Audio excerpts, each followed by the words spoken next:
السلام علیکم ورحمۃ اللہ وبرکاتہ۔ محترم حاضرین و ناظرین، سامعین و مشاہدین، الحمدللہ جیسے کہ روزانہ قرآن پاک کا وہ خلاصہ جو تراویح میں پڑھا جا رہا ہے آپ حضرات کے سامنے پیش کیا جا رہا ہے، جس میں آج سورۃ الانعام کی آیت نمبر 112 سے آیت نمبر 153 تک اور اس کے بعد پھر سورۃ الاعراف کی ابتدا سے آیت نمبر 84 تک کا خلاصہ پیش کیا جائے گا، جس کی نوعیت یہ ہوگی کہ پہلے سورۃ الانعام کی آیتوں کا خلاصہ اور اس کے بعد سورۃ الاعراف کا تعارف اور اس کی آیتوں کا خلاصہ پیش کیا جائے گا۔ سماعت فرمائیں۔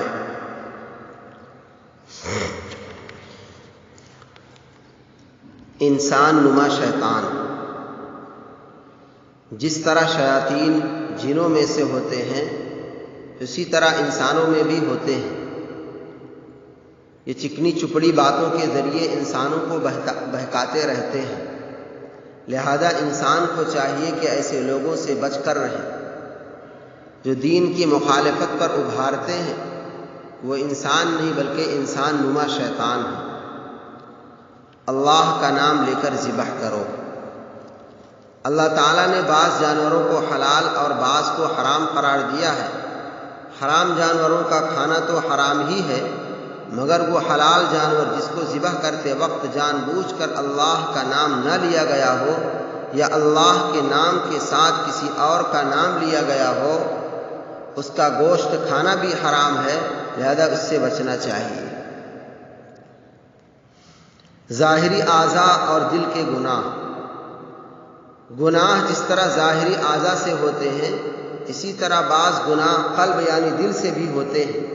اللہ تعالیٰ نے جس طرح ظاہری اعضاء کے گناہ سے بچنے کا حکم فرمایا ہے، اسی طرح دل کے گناہ سے بھی بچنے کا حکم فرمایا ہے۔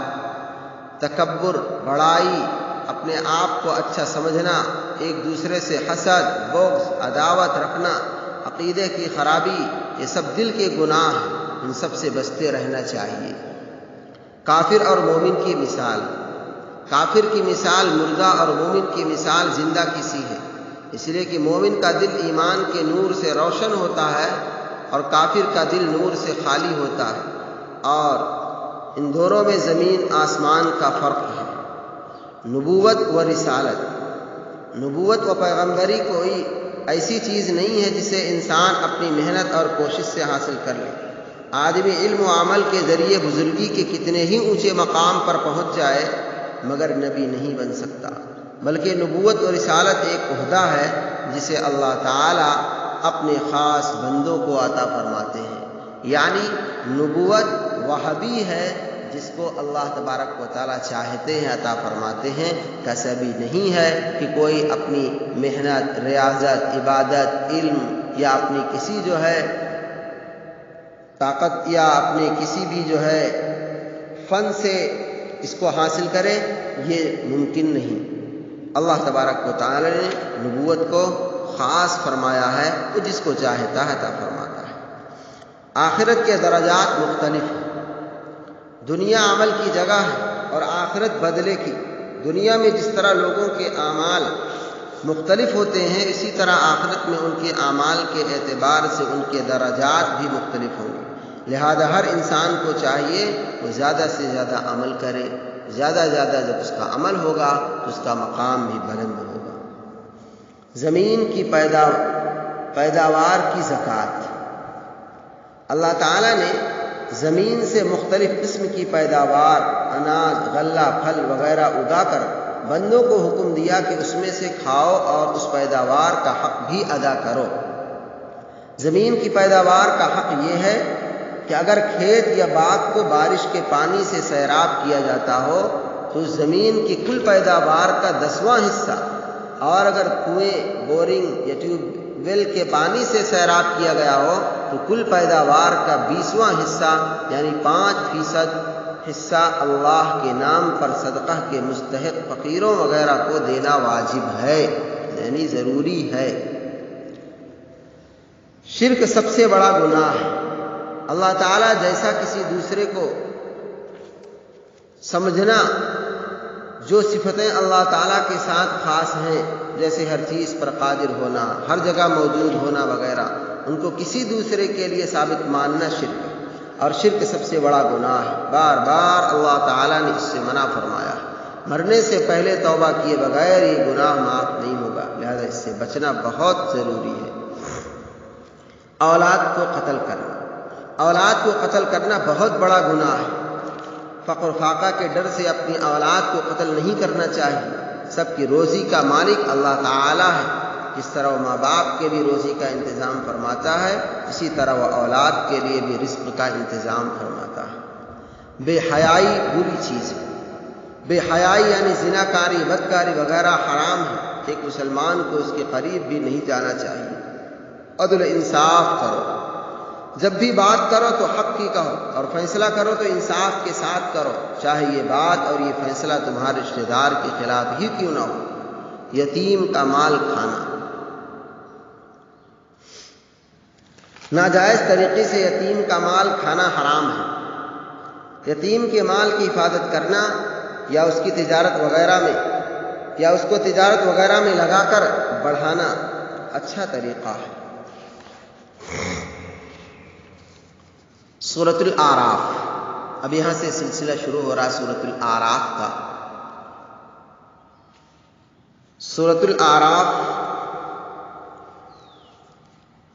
اس کے معنی ہیں بلند جگہ،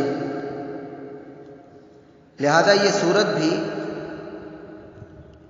مکی سورتوں میں سے ایک سورت ہے، اور اس سورت کا بنیادی موضوع حضرت صلی اللہ علیہ وسلم کی رسالت اور آخرت کو ثابت کرنا ہے۔ اس کے ساتھ توحید کے دلائل بھی بیان ہوئے ہیں، اور متعدد انبیاء کرام علیہ السلام کے واقعات بھی تفصیل کے ساتھ بیان ہوئے ہیں۔ خاص طور پر حضرت موسیٰ علیہ السلام کے کوہ طور پر تشریف لے جانے کا واقعہ سب سے زیادہ مفصل طریقے پر اسی صورت میں بیان کیا گیا ہے۔ اعراف کے لفظی معنی بلندیوں کے ہیں، اور اصطلاح میں یہ اس جگہ کا نام ہے جو جنت اور دوزخ کے درمیان واقع ہے، اور جن لوگوں کے اچھے اور برے اعمال برابر ہوں گے ان کو کچھ عرصے کے لیے یہاں رکھا جائے گا، پھر ان کے ایمان کی وجہ سے آخر کار وہ بھی جنت میں داخل ہو جائیں گے۔ چونکہ اسی صورت میں اعراف اور اس میں رکھے جانے والوں کا بیان تفصیل سے آیا ہے، اس لیے اس سورت کا نام سورہ اعراف رکھا گیا ہے۔ بہرحال خلاصہ سماعت فرمائیں، اللہ تعالیٰ نافرمانوں کی اچانک پکڑ کرتا ہے۔ پہلے زمانے میں اللہ تعالیٰ نے کفر و انکار اور نافرمانی کی وجہ سے بہت ساری بستیوں کو تباہ و برباد کر دیا، اور ان نافرمانوں پر اللہ کا عذاب ایسے وقت میں آیا جب وہ رات کو یا دن میں آرام کر رہے تھے۔ جب ان پر عذاب آیا تو انہوں نے اپنے گنہگار ہونے کا اقرار تو کر لیا، مگر ان کا یہ اقرار کرنا ان کے کچھ بھی کام نہ آیا۔ لہذا لوگوں کو گناہوں اور نافرمانیوں سے باز آ جانا چاہیے، کہیں ایسا نہ ہو کہ ان پر بھی اسی طرح اچانک عذاب آ جائے اور توبہ کا موقع بھی ہاتھ سے نکل جائے۔ قیامت کے دن اعمال کا وزن ہوگا۔ دنیا کی زندگی میں انسان جو بھی عمل کرتا ہے فرشتے اس کو محفوظ کرتے رہتے ہیں۔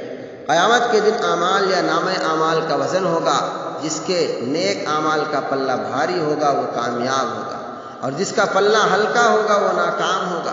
لہذا ہر انسان کو چاہیے وہ اپنے ایمان اور اعمال کی فکر کرے تاکہ قیامت کے دن اس کے نیک اعمال کا پلہ بھاری ہو۔ توبہ و استغفار، انسان خطاؤں کا پتلا ہے، اس سے غلطی ہوتی رہتی ہے، لیکن بہترین انسان وہ ہے جو غلطی کے بعد توبہ و استغفار کرے۔ اللہ تعالیٰ توبہ کرنے والے کو بہت پسند فرماتے ہیں۔ تکبر کرنا شیطان کی صفت ہے، اور توبہ کرنا انبیاء کی سنت ہے۔ لہذا ہر مسلمان کو توبہ و استغفار کا اہتمام کرنا چاہیے۔ تقوی بہترین لباس ہے۔ اللہ تعالیٰ نے انسان کے لیے جو لباس بنایا ہے اس کے دو فائدے ہیں، ایک ستر کو چھپانا اور دوسرے زینت۔ رہا تقوی پرہیزگاری تو ظاہری زیب و زینت سے بہتر وہ اچھا لباس ہے، لہذا انسان کو چاہیے کہ وہ جس طرح ستر پوشی کو ضروری سمجھ کر ظاہری لباس اختیار کرتا ہے، اسی طرح تقویٰ اور پرہیزگاری کو بھی ضروری سمجھ کر اختیار کرے کہ باطنی لباس ہے۔ اس لباس سے بھی مسلمانوں کو لیس ہونا چاہیے۔ آراف والے، قیامت کے دن لوگوں کی نیکیاں ان کے گناہوں سے زیادہ ہوں گی، وہ جنت میں جائیں گے، اور جن کی برائیاں ان کی نیکیوں سے زیادہ ہوں گی وہ جہنم میں جائیں گے۔ لیکن کچھ لوگ ایسے ہوں گے جن کی نیکیاں اور برائیاں دونوں برابر ہوں گی۔ ایسے لوگ ایک زمانے تک جنت اور جہنم کے درمیان رہیں گے۔ اس جگہ کا نام آراف ہے، اور وہاں رہنے والے آراف والے کہلاتے ہیں۔ ایک مخصوص مدت کے بعد اللہ تعالیٰ ان لوگوں کو اپنی رحمت سے جنت میں داخل فرما دیں گے۔ بددینوں پر اللہ کوئی توجہ نہیں فرمائیں گے۔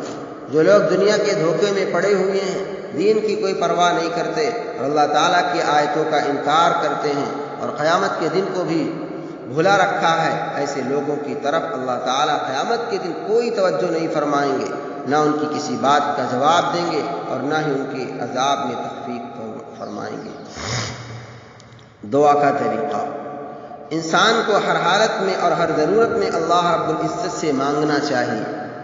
اللہ تعالیٰ نے ہمیں اسی کی تعلیم دی ہے، اور اس کا طریقہ یہ ہے کہ عاجزی اور انکساری برتے۔ دوسرا یہ کہ دعا پوشیدہ طور سے اور آہستہ آہستہ مانگے۔ تیسرا یہ کہ اپنی دعا میں ادب کے دائرے سے باہر نہ نکل جائے، یعنی دعا میں ایسی چیز نہ مانگے جو شریعت میں حرام ہے۔ مرد کا مرد کے ساتھ خواہش پوری کرنا۔ حضرت لوط علیہ السلام کی قوم نے ایک نئے گناہ کی شروعات کی، اور وہ گناہ اس سے پہلے دنیا میں نہیں پایا جاتا تھا۔ وہ گناہ تھا مرد کا مرد کے ساتھ بدفعلی کرنا۔ یہ بہت ہی بے حیائی اور بے شرمی کا کام ہے، اور بہت بڑا گناہ ہے۔ قوم لوط پر اللہ تعالیٰ نے اس گناہ کی وجہ سے سخت عذاب نازل فرمایا، اور ان کو پتھروں کی بارش کے ذریعے ہلاک کر دیا، اور قیامت میں بھی ان کو دردناک سزا ہوگی۔ لہذا انسان کو چاہیے کہ اس گندے عمل سے دور رہے۔ اللہ تبارک و تعالیٰ ہم تمام کو ان تمام باتوں کو صحیح طور پر سمجھنے اور اس پر عمل کرنے اور دوسروں تک پہنچانے کی توفیق نصیب فرمائے۔ وما علینا الا البلاغ۔ والسلام علیکم ورحمۃ اللہ۔